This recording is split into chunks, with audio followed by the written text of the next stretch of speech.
I know some of you know Marilyn through writing circles, and some of you know her through the Unitarian Universalist Society of Sacramento, but how many people besides Dave and me met Marilyn at a yard sale? It's true, some years ago, and I recognized her name from some of the books she had for sale because I worked in a public library for a number of years. So I was pretty thrilled. Oh my gosh, this is a real famous author. So I was thrilled to meet her, and even more thrilled to learn that we were neighbors, and we even shared the same birthday. Like, how cosmic is that? So we've become close friends, and Dave and I were really pleased to be able to republish her Hamilton High series when her previous publisher, Morning Glory Press, closed when they decided to retire. Recently, Jeannie Lindsay, who was the founder of Morning Glory, wrote up a bit of history, and I think you'll find it interesting. Marilyn, when she was teaching at Century High School in Southern California, had been using some of Morning Glory's books on teen parenting. And when she wrote what would become the first book in her series, Telling, she sent the manuscript to Jeannie, who returned it with a very kind letter saying how much she liked the book, but they would never publish fiction. Never, ever. Because when Jeannie was first starting out, she went to a seminar on publishing, and she was advised that fiction would lead to bankruptcy. So instead, she chose to fill a niche with textbooks, nonfiction books for teen parents and for the adults who were working with them. She was also told that's never going to work, but she'd been doing that for 15 years, quite successfully. When Marilyn wrote her second manuscript, Detour for Emmy, hi, come on in, she also sent that to Jeannie, saying she knew Morning Glory Press didn't publish fiction, but she would love to have Jeannie's take on it because it was a teen pregnancy story, and she knew that Jeannie was really knowledgeable about this. Well, Jeannie Lindsay loved the story, and she decided, bankruptcy, oh, what the heck. Decided to publish it, and the next 8 books in the series. Jeannie recounted a story that I loved, in which a teacher called her one day to tell her how much her students were enjoying Detour for Emmy. And the teacher said, what's she working on now? Well, assuming that she meant Marilyn, Jeannie said, oh, she's working on her next book. This one's about a teenage father. And the teacher said, oh, I didn't mean her, I meant Emmy. And Jeannie had to explain that Emmy wasn't a real person, and the teacher was very agitated, saying, what am I going to tell my girls? Because they all believed, even though it said novel on the cover, that Emmy was real. And if you've read the whole series, you'll find that Emmy does appear again as an adult. There's quite the through lines in these books. They don't just all take place at the same fictional high school in Southern California, but you will see some of the same characters appearing. Jeannie also wrote, by the time that she closed Morning Glory Press, and note that it was not bankruptcy, they had sold about 65,000 copies of Detour for Emmy. Oh, wow. If that's not a publishing success, I don't know what is. And when we hit 65,000, we're going to have another party. Nearly 500,000 of all 10 titles in the series is what she estimates that they sold over time. So these books have had a profound impact on teens, and we're so thrilled that now there's a new wave with book 11.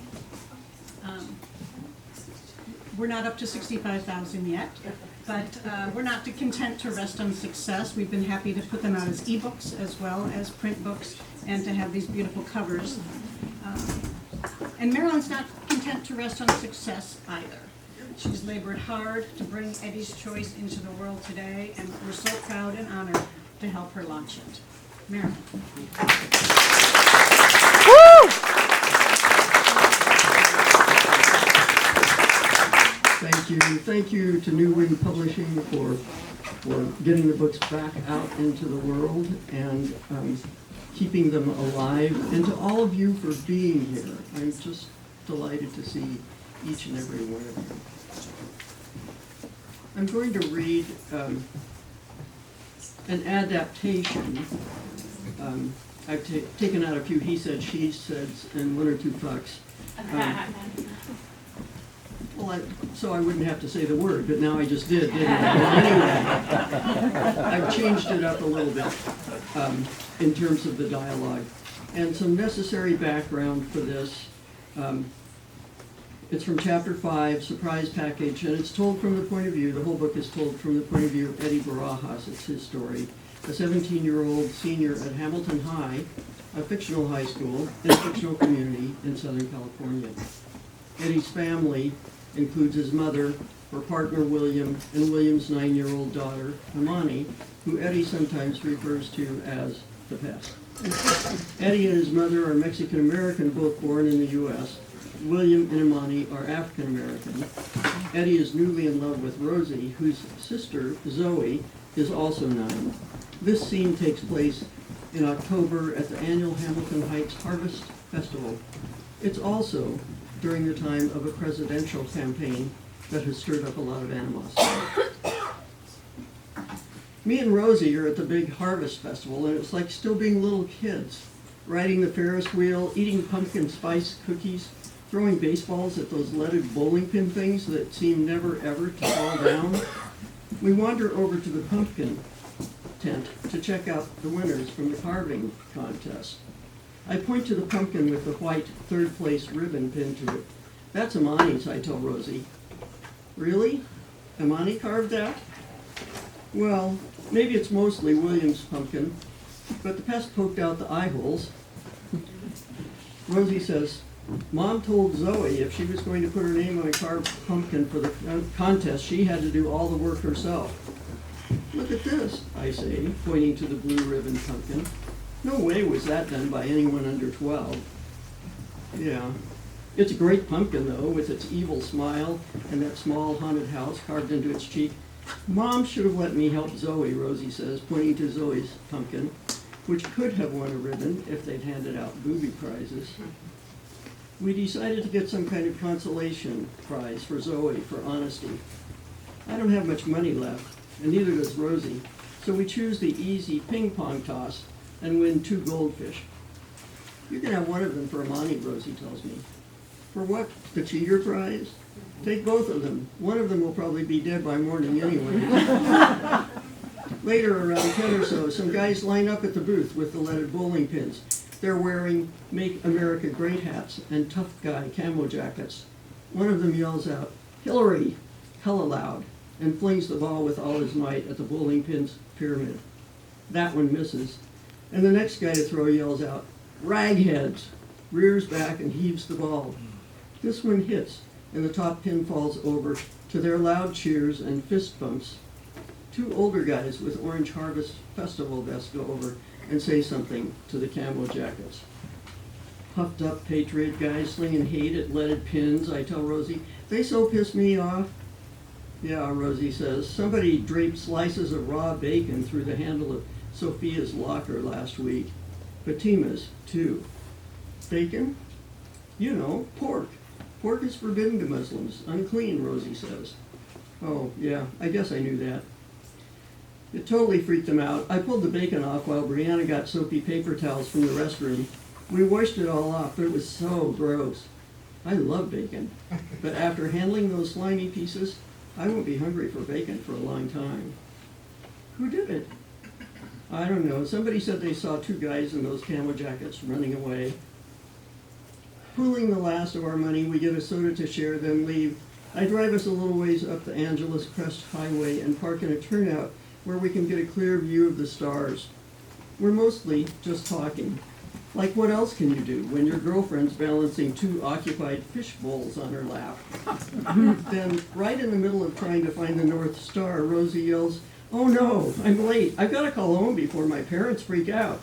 She's balancing the fish bowls and poking around in the canvas bag thing that she'd used to carry her little sister's carved pumpkin in with, the booby prize pumpkin.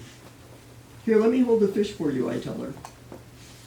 I take the bowls, careful not to spill the water, and Rosie dives into the bag with both hands. I don't know what all she's got in there, but it's still pretty full, even without the pumpkin. Finally, she gets frustrated and dumps everything out on her lap, and yes, the phone shows up, but so does a 6-pack condom package. She quick grabs it and stuffs it back into the bag, And even though it's a pretty dark night, I swear I could read a book by the glow of her face right now. It's not mine. I mean, it's not my mom. Oh, it's so embarrassing.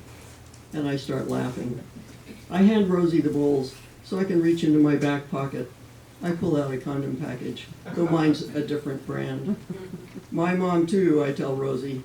I've never even used one, but my mom, and then Rosie starts laughing. And we laugh until we can't anymore, and then we tell our stories. It turns out both of our moms got pregnant in their teens. Rosie's mom was only 16 when she had her. My mom was 17 when she had my brother.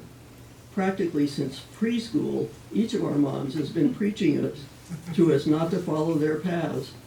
They both say they wouldn't have it any other way for them because they love the kids they got so much. But it was really hard and stupid and on and on. I swear my mom was sneaking condoms into my pockets by the time I was 13. Rosie says it was 12 for her.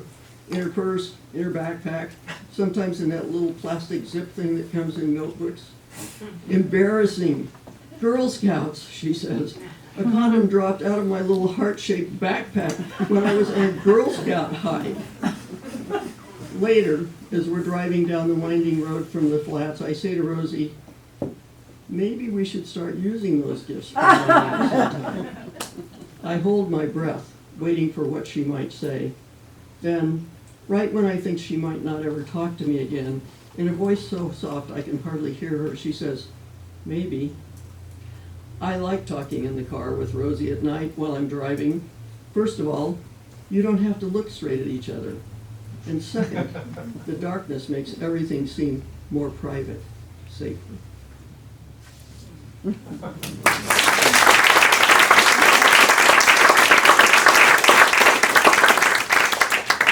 So Eddie's is a story that deals with racism and young love and issues of justice and law enforcement, academic pressures, family relations, friendships.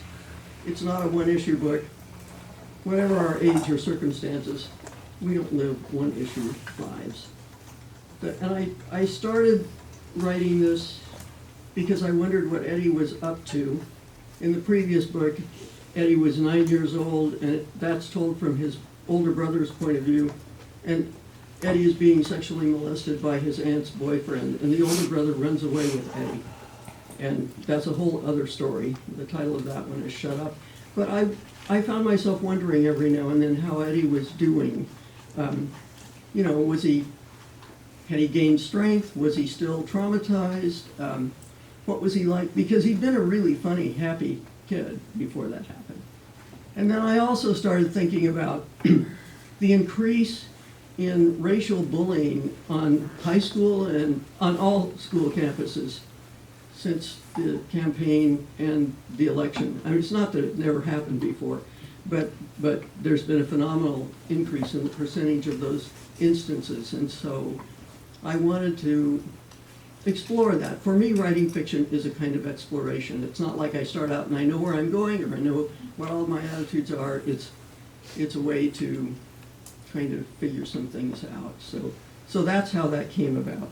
But enough for me. Does anybody have any questions or answers? Yeah.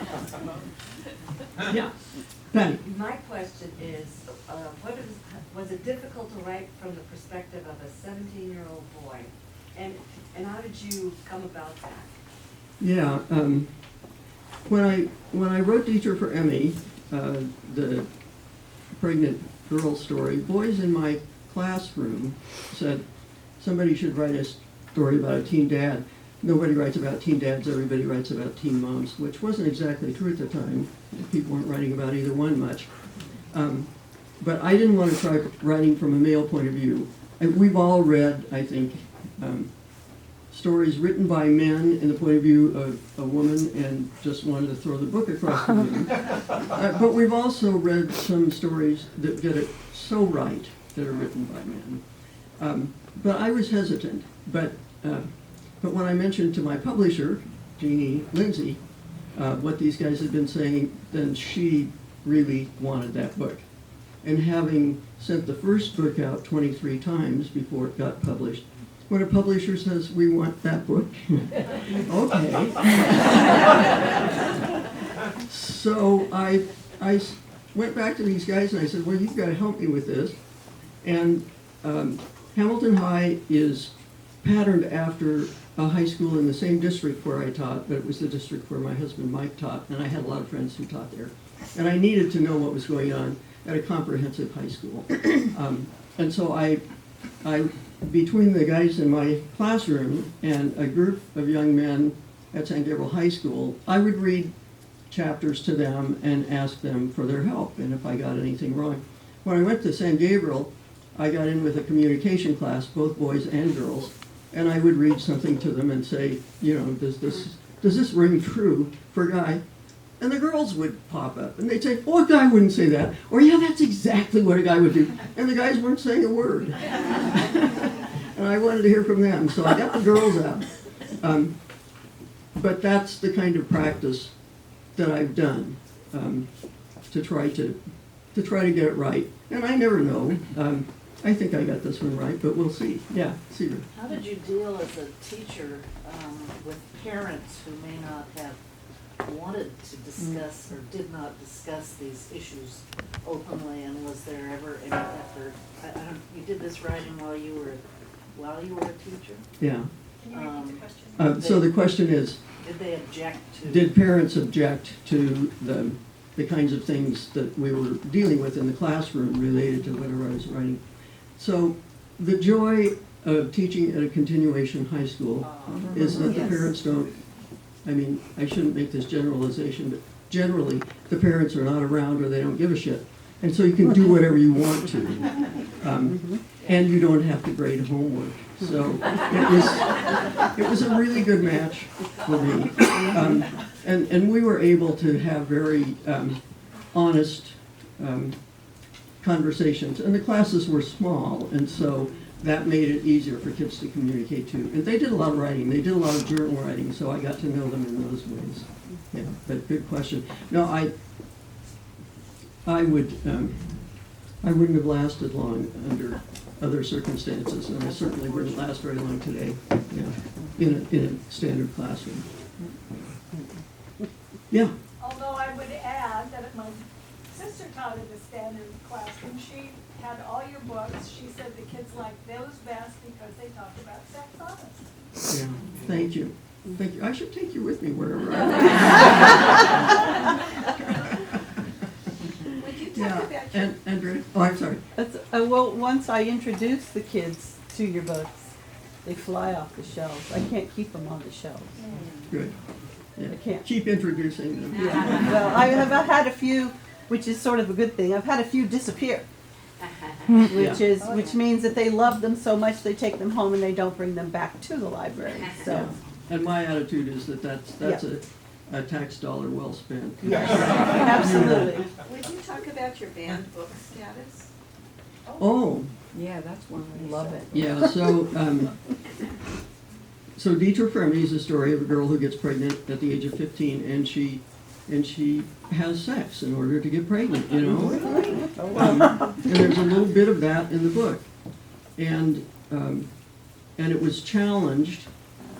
It's usually challenged every year somewhere, but one year it was challenged by a number of people, and it got a whole lot of press in the Dallas-Fort Worth area. It was on the 7 o'clock news for 5 nights. A grandmother had picked up the book that her granddaughter was reading and found passages that she found to be very offensive, and she marched into the library and demanded that all of those books, not just Dietrich Fremy, but all of Marilyn Reynolds' books be taken off the shelves because she's nothing but a pornographer. Sometimes I think, well, maybe that's how I'll start if I'm talking. My name is Marilyn Reynolds, I'm a pornographer. But the librarian had, and the principal, they had a very strong book challenge policy. And so they went through the steps that most libraries will do, in which, you know, somebody can't just walk in and demand that a book be pulled off the shelf. They can take it through a process. And so the book was read by a committee of, I think it was 24 people in the community, clergy, teachers, other teachers, parents, business people, and then voted on. But a very fundamentalist Christian group marched in the town square for days to try to keep it off. Yeah. Yeah, so, and, you know, Bunches of books. I would love it if somebody would please try to ban Eddie's Choice. That would be so helpful. So my first opinion is, you know, when I heard that it was on the list, I thought, great, maybe I can replace this old Volvo. But the more serious thought is, you know, no one person should be able to say, you can say if you don't want your kids to read something, that's your business and your family business, but to say you don't want somebody else's kids to read something, that's not the way we need to be doing things. And so I really appreciated the outcome of that whole situation, because then the librarian and I were able to write some things up. She got the Intellectual Freedom Award from the Texas Library Association that year. So, you know, it was a good thing. Yeah. And there was a question underneath that question, and now I don't know where I am. There's another question out there that somebody was going to ask. Yeah, Rodolfo. Hi, Marilyn, thank you. I was a high school teacher, Spanish teacher at Siquematlachi High School. Mhm. And I had a lot of immigrant students from Mexico, Central America. And I was teaching them Spanish from the first language perspective. But I lack of resources for send them to read other literature. Many of my students got pregnant, many girls. And, you know, it was the 90s, the 2000s. And I was looking for literature. Your literature would have been absolutely perfect for them to read in Spanish. Are you thinking and translating your books to benefit minority kids, who many of them are in detention Yes, centers? yeah. Now that you're retired, would you like to translate? She needs help. I think it would be wonderful, and that question has come up many times over the past, and I think it would be wonderful if they could be, but so far that hasn't happened. We haven't managed it, but I'll talk with you after. Okay. Yes, 5 of them have been translated into Chinese, There you go. which is a whole different story. You know, the things fall out of the sky sometimes, and that fell out of the sky for me. And I got to go to China and do to say it's a book tour is not exactly descriptive, but it was great. It was amazing. And I heard a couple of years later from a girl in China who'd read But What About Me, which is a rape story, and just such a touching message. And so yeah, I'm happy that they're out there in Chinese. I have no idea what they say. Cindy. Have you thought of audibles? Yes, I've thought of everything. but I have not pursued it. Talking about that in the car and when I'm here, like, and I said I didn't know Yeah. how that works. Yeah, I've not pursued it, but I like the idea. Sigrid. We've also written about getting recalcitrant middle schoolers to read and high schoolers, because, you know, with all the technology, it's very difficult sometimes. It's difficult for college students, the level I teach. But what do you recommend? Well, I have a book back there. I Won't Read and You Can't Make Me, Reaching Reluctant Teen Readers. And it's, I think it was published at least 15 years ago, maybe more. Anara and I had a really sweet experience at a conference we were at a couple of weeks ago, a California Reading Association conference. And these teachers walked by, a couple of teachers walked by, and one of them stopped, had the book on it, that book on display. And she stopped and she looked at it and she said, "That book saved my life." and she'd been teaching middle school, I don't know, 10 years earlier or something. You know, If I can chime in. Yes. And then I said, and she wrote it. And this teacher, it was like meeting Elton John or something. It was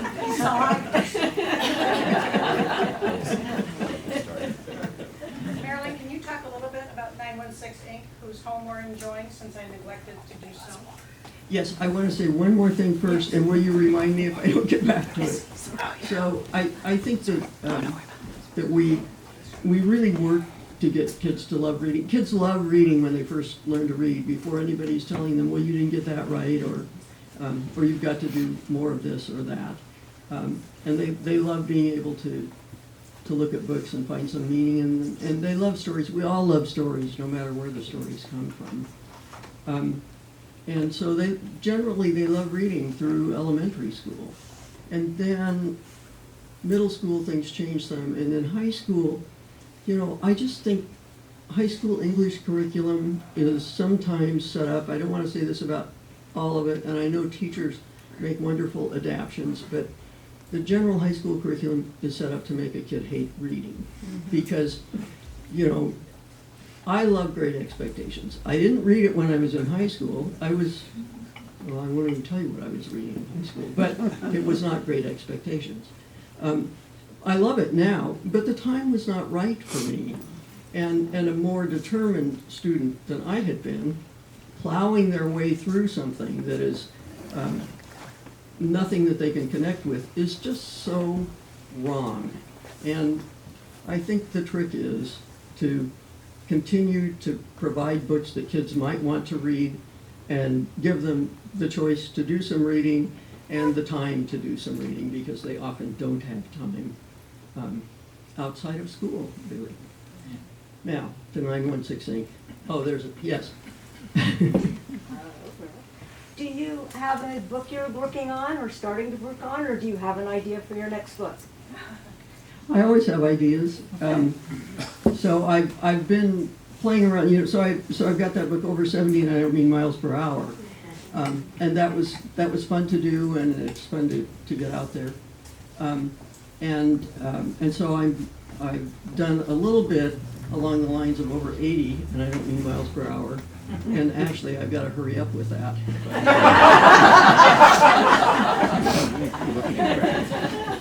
But I'm also playing around with a fictional character who is 86, 88, somewhere along in there, Claudia. And it's fun to do that from a fictional point of view.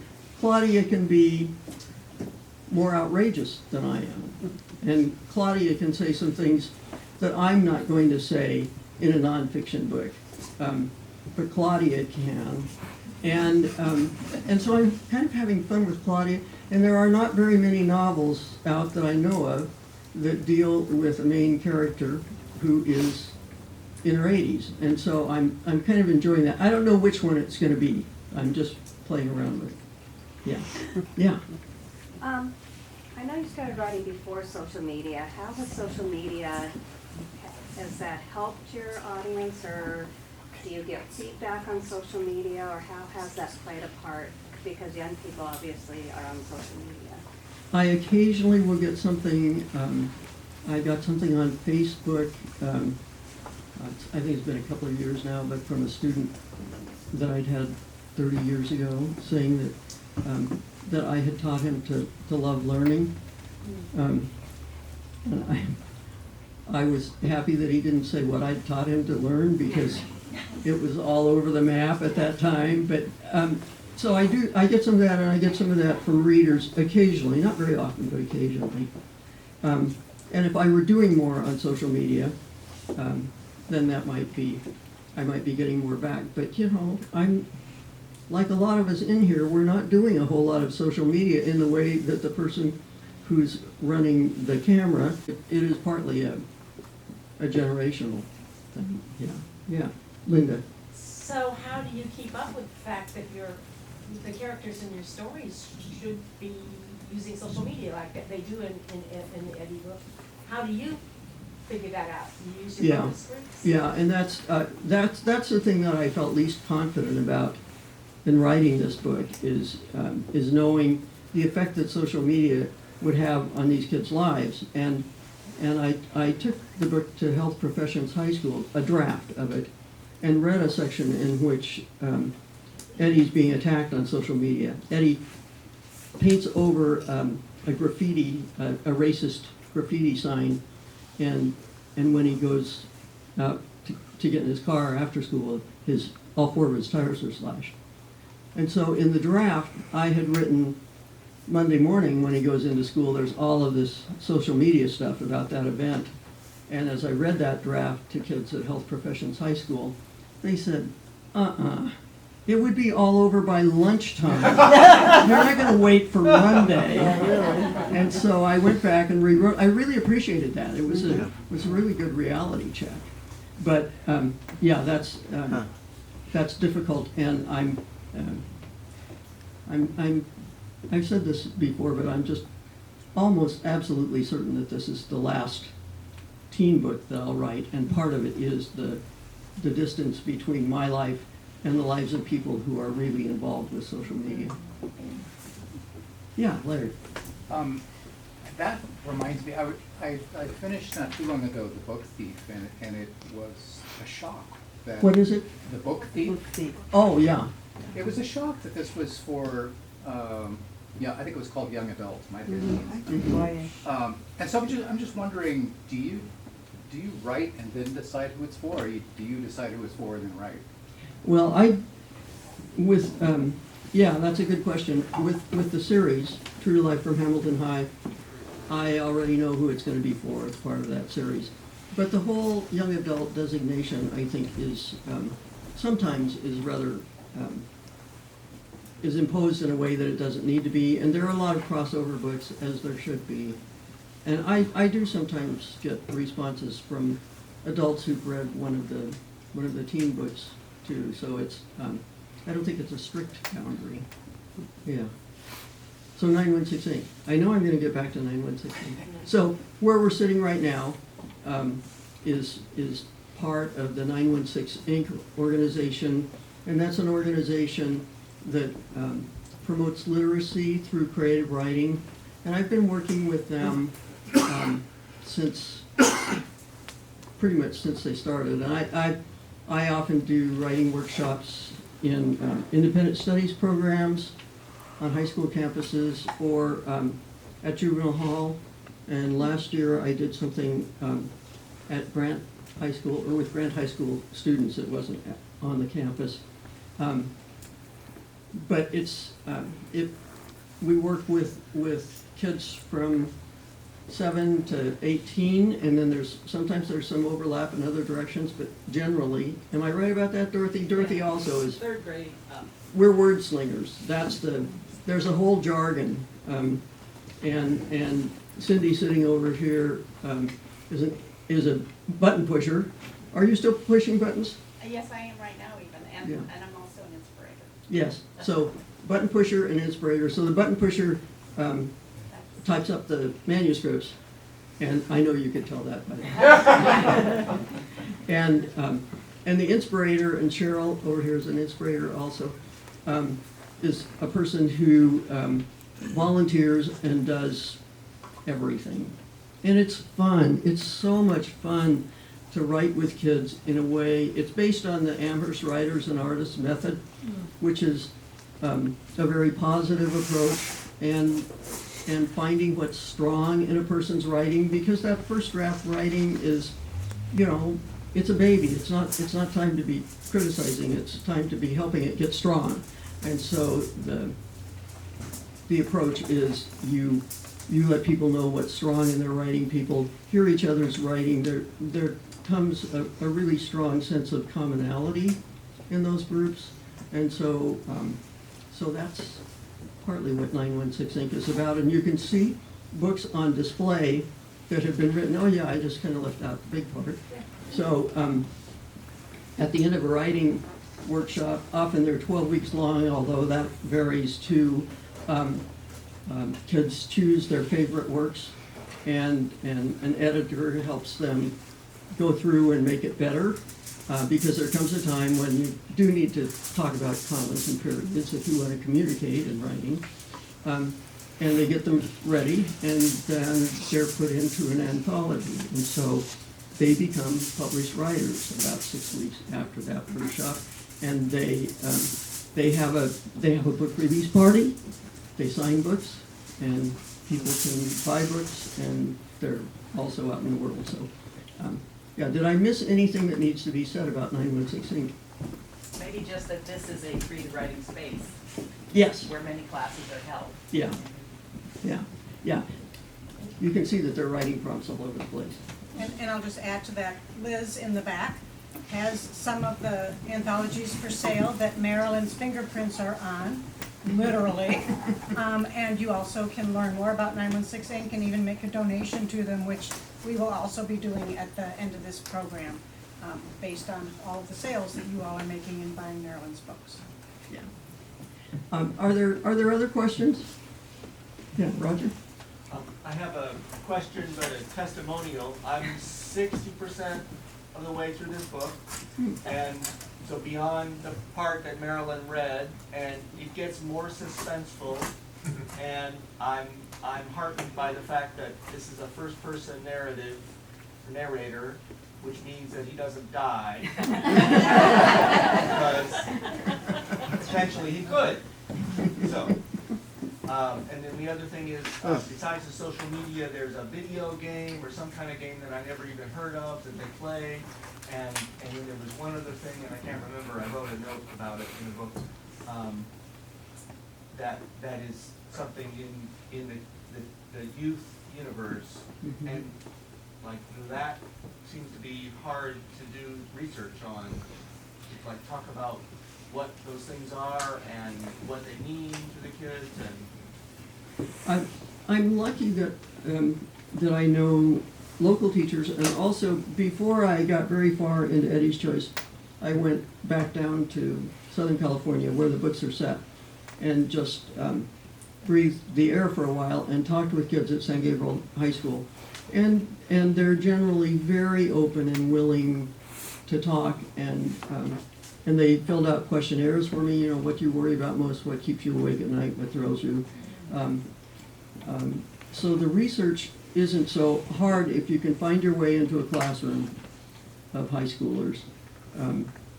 And I've been lucky to do that, and then also in this area at Health Professions High School, I've done some, and then just working with kids, you know, kids in juvenile hall are not shy about telling the mess that their lives are in, and so that helps me. I'm sorry for them, but it's good research. Yeah. Okay. You've been great. I have two things that I think I don't want to forget to say, and of course, as soon as I shut this off, I will remember 5 things. But my hope is that this book gets out in the world, because it does deal with some issues that are very crucial, and I think that kids, if they read it, can connect with it. But it's been 12 years since I've had a new book in this series, and I'm a has-been in terms of the books. Just, you know, in the past it was a book every year and a half or 2 years, and now a lot of the teachers and librarians that were passing my books on to their students have retired too, and so I want the book's awareness to be raised. And so if you would talk to a teacher, a librarian, a friend, just talk it up a little so that people know that it's around. It's been very nicely reviewed by a well-respected reviewer, and you know, it's, I think it has a possibility of reaching a broad audience, but it won't happen as automatically as they did at one time. So do what you can. And what else was I going to say, Honora? Yes, flyers. There are flyers in the back. Thank you. Flyers in the back. And you can take a flyer and just pass it on to someone who might be working with teens or find it to be interesting. Yeah. Cindy. So we listened to your radio interview on the way in, Mm-hmm. And I thought that was great. Keeping fascinating things up there. Good, yeah, yeah. Are any of your books suitable for 12-year-olds? Yes, and of course, it always depends on the 12-year-old, and it depends on the book. Telling, particularly, Telling is the story that deals with the youngest character of any of my books. She's 12 years old, and she's being molested by a neighbor. And the man whose kids she babysits for. And the reason I wrote that, my reason for writing was to get kids to read. So the kids that I had in my classrooms, once they finished Go Ask Alice, the drug story, and The Outsiders, and maybe one or two Judy Blume, it was hard to find something that they wanted to read. That wasn't true totally across the board, but mostly. And so I decided that I would try writing something they might want to read. And I knew that issue of molestation was out there, and it was never talked about. This was 1987, okay, so it was never talked about. And there wasn't anything that I knew of in young adult fiction that dealt with that. So that's why I started writing that. 1 out of 4 girls, 1 out of 6 boys, if we can believe the statistics, will have had an unwanted sexual experience with an adult by the time they reach the age of 18. And we all think, that's not going to happen to my kid. But it's across the board. It's every social, economic area. And so I think it's a good cautionary tale, and I think it's a good starter. And then, doing school visits and telling that story whenever I went, I was at a school several years later. This was after maybe 4 or 5 books, and a young man just waited until everybody had left. Students were standing around talking and getting books signed, and he said, boys get raped too. And I said, yeah, I know that. And he said, somebody should write a book about that. And I agreed with him. I didn't think it was going to be me. But the question continued, or the remark continued to kind of haunt me, and I kept watching for it. And I didn't see anything coming out. Now, I haven't read every single young adult piece of fiction in the world, but I didn't see anything. And so the book before this is the molestation story about Eddie as a 9-year-old. That's a really long answer to a really short question. Okay. Thank you all for being here. I'm so happy.